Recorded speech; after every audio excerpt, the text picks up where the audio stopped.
Praise the Lord. My dear brothers and sisters and friends, I wish you all a very good day.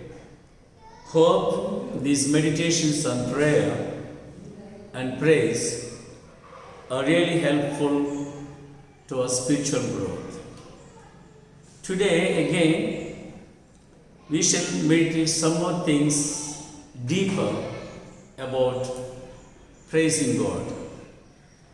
And the verse I would again repeat from the 1 Thessalonians chapter 5, verse 18. In everything, give thanks, for this is the will of God in Christ Jesus for you, for us.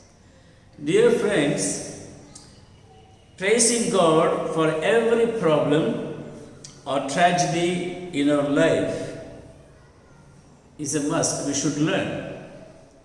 We should learn to praise the Lord with all acceptance in every problem and in every tragedy or tragic events in our lives. Generally, we blame God for our misfortunes. Then for some issues, we praise Him, and for some, we do not. We do not praise Him at all. So, we should learn and practice to praise the Lord in the times of difficulty. So, the next step would be that we should be willing to try to praise Him when we are not really happy. So, the very important step today that we should learn to be willing and try to praise the Lord when we are not happy.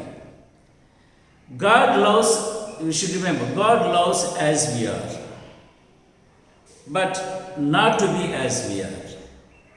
He loves as we are, but not to be as we are. We have to change and we have to praise the Lord for everything. Then remember, God permits every circumstance of our life. God permits every circumstance of our life for a good reason. There is a reason, a very valid reason behind everything that is happening in our lives, because God has permitted. And through it, which means through whatever is happening with His permission, He intends to bring about His perfect and loving plan for us all in our lives. So when we accept, He brings out perfectly His plan in our lives. For example, God permitted Satan to harass Job because he loved Job. And God permitted Jesus to hang on the cross because He loved His Son and also He loved us. But because He loved us, He permitted His Son to hang on the cross. And God allowed the darkness and evil forces and the world to gain hold of us, that we may learn something. And Jesus, when He was hanging on the cross, He did not complain. He did not complain. On the contrary, He obeyed the will of God and He yielded to the will of God. He was buried and He was wounded for our sins. Because He was wounded and He was buried, He died, we are blessed. So there is a wonderful and inestimable, invaluable, which we cannot imagine, blessing behind the suffering and death of Jesus Christ. So even us, when we suffer and when we are permitted to suffer by the Lord, it will bring us a real mighty blessing that is for our good. So we must be willing to learn to praise Him in every ordeal, in every bad or negative circumstance. And Jesus was chastised that we might have peace. He was chastised that we might have peace.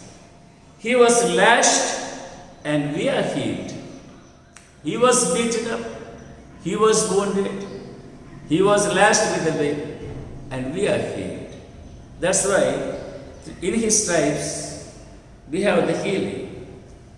Jesus knew all about His suffering and death as a fulfillment of God's will for the work of salvation.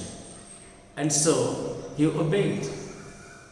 Similarly, now whatever is happening with us, we need it for our chastisement. That's why when we are chastised, we should not rebel against God. If we read from Proverbs chapter 23, 13 and 14, in 13 we see, don't withhold correction from a child. That means don't hesitate to correct the child, to chide him, or even to maybe beat him.